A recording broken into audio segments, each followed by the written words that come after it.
Bismillahirrahmanirrahim. Assalamualaikum warahmatullahi wabarakatuh.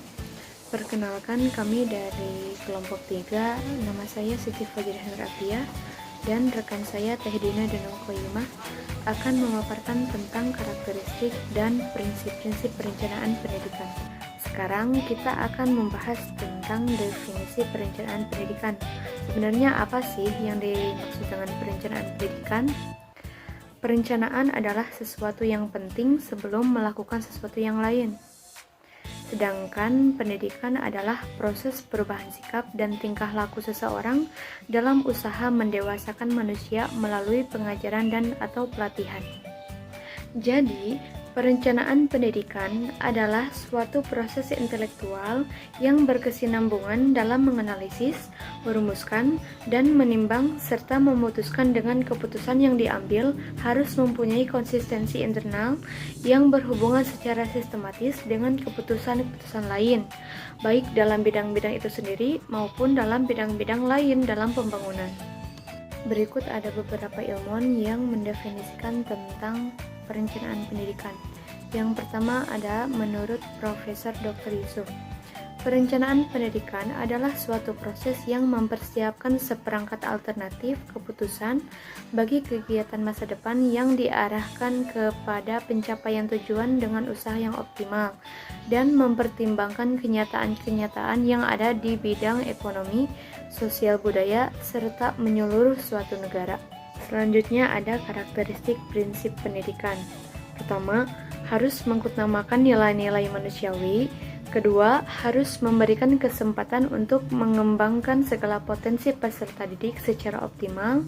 Tiga, harus memberikan kesempatan pendidikan yang sama bagi semua peserta didik.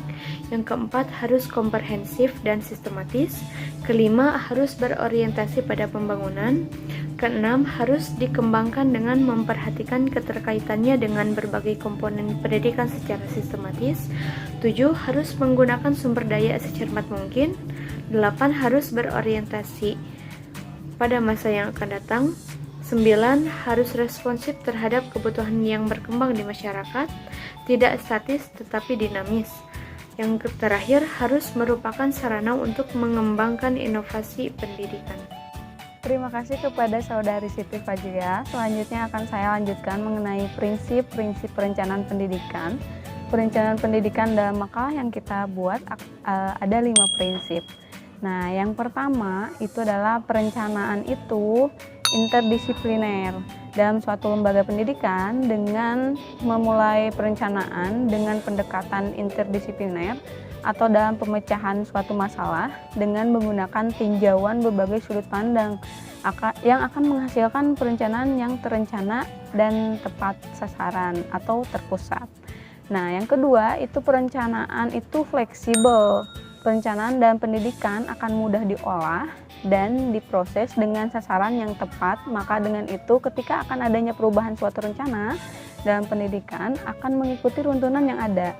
Dengan kata lain, perencanaan itu fleksibel, itu akan mudah menyesuaikan dengan arti seperti perubahan perencanaan anggaran pembangunan, akan mengikuti secara menyeluruh ke program-program yang lain.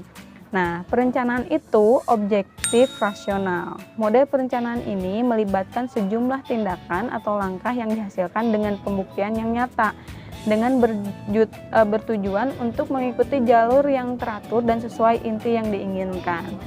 Nah, yang selanjutnya perencanaan itu disusun dengan data.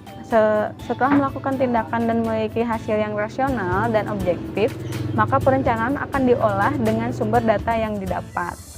Nah, perencanaan itu komprehensif dan ilmiah. Dalam suatu perencanaan dibutuhkan sifat yang mampu menangkap pemahaman yang luas dari berbagai aspek. Dalam perencanaan pendidikan dibutuhkan hasil yang pasti dan tepat seperti dalam jumlah data tenaga pendidik dan pendidik di suatu lembaga sekolah. Nah, kesimpulannya adalah perencanaan dalam suatu lembaga pendidikan memiliki karakteristik dan prinsip pada proses kinerjanya. Tujuan dari perencanaan pendidikan akan berpengaruh pada visi misi yang dibuat agar pelaksanaan yang dilakukan menghasilkan kinerja yang efektif.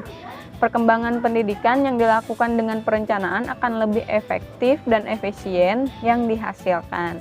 Nah, sekian pemaparan dari kelompok kami mengenai karakteristik dan prinsip-prinsip perencanaan pendidikan. Mohon maaf apabila banyak kesalahan. Wassalamualaikum warahmatullahi wabarakatuh.